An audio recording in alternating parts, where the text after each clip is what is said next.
Yo tout le monde, c'est Kaizo pour une nouvelle vidéo. J'espère que vous allez bien. Aujourd'hui, guide pour tous les brawlers rares. Grâce à ce guide, vous pourrez progresser rapidement sur Brawl Stars. Juste avant de commencer, n'hésitez pas à vous abonner, le like, etc. Ça fait vraiment plaisir. Et on part directement avec la vidéo. On commence directement avec Shelly. Ce n'est pas un brawler rare, mais vu qu'elle fait partie tout seul de sa catégorie, je la mets directement dans les brawlers rares. Pour Shelly, le gadget, il n'y a pas d'hésitation, vous prenez directement le deuxième. Le premier, il sert à rien.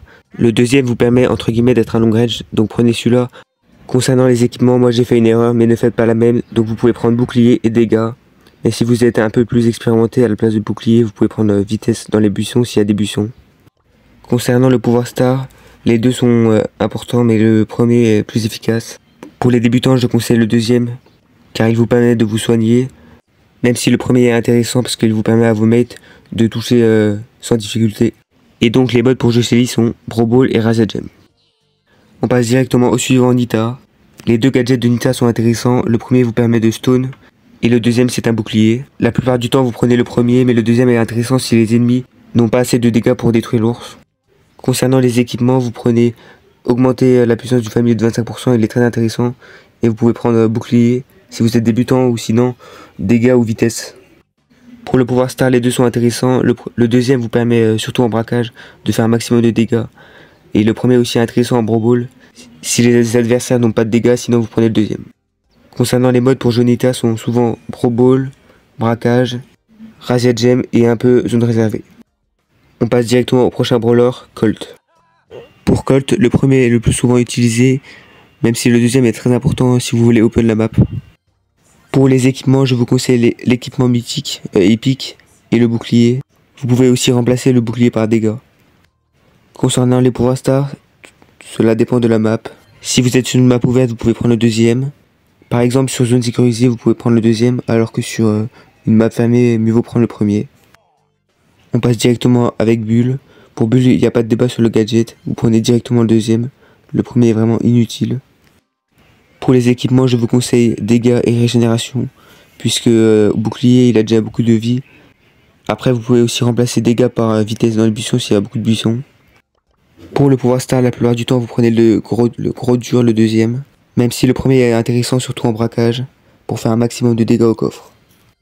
Pour Bull, vous pouvez le jouer en Brawl Ball, en braquage surtout, et dans les autres modes, ça peut passer, mais c'est pas trop terrible. Maintenant, on passe à Brock. Pour Brock, le plus intéressant est le deuxième, Mega Rocket. Il permet d'open la map et de donner un avantage à votre équipe. Par exemple, sur la découverte, vous cassez le mur en bas et vous aurez un avantage considérable. Concernant les équipements, je vous conseille déjà le équipement épique, très important, obligatoire, et le bouclier, vu que Brock n'a pas beaucoup de vie. Concernant les pouvoirs stars, je vous conseille le deuxième. Le premier ne fait pas énormément de dégâts de roquettes de plus, alors que le deuxième vous permet d'avoir une quatrième balle, ce qui est très important. Pour les maps où jouer Brock, vous pouvez les jouer en hors-jeu, en prime et braquage. On passe directement à El Costo. El Costo, il n'y a pas de débat sur le gadget, vous prenez principalement le premier. Le premier vous permet de faire un suplex et d'annuler le super de l'ennemi. Par exemple, s'il y a un Frank, vous pourrez annuler son super. Concernant les équipements, vous prenez dégâts obligatoires vu qu'il fait pas beaucoup de dégâts. Et vous pouvez prendre aussi charge du super ou régénération. Voire vitesse dans les buissons s'il y a des buissons. Concernant les pouvoirs stars, vous prenez le deuxième dans la plupart des cas. Il vous permet d'augmenter votre vitesse et donc d'enchaîner les ultis. Pour Bartaba, les deux gadgets sont intéressants. Prenez le premier s'il y a beaucoup de tanks en face. Il vous permet de ralentir les tanks. Mais dans la plupart des cas, le deuxième est plus intéressant. Pour les équipements, prenez bouclier vu que Bartaba n'a pas beaucoup de vie. Avec bouclier, vous prenez aussi dégâts ou l'équipement qui permet d'avoir vos gadgets plus rapidement. Pour le pouvoir star, dans la plupart des cas, vous prenez le deuxième. Vu que Bartaba fait très peu de dégâts, il vous permet de faire un peu plus de dégâts. On passe à l'avant-dernier, Poco. Pour Poco, le gadget le plus intéressant est le premier, celui qui vous permet de soigner vos mates. Le deuxième peut aussi être intéressant dans certaines combos. Concernant les équipements, je vous conseille bouclier et dégâts. Vous pouvez aussi remplacer bouclier par le gadget accéléré. Pour les star power, je vous conseille le premier, il vous permet de soigner vos mates.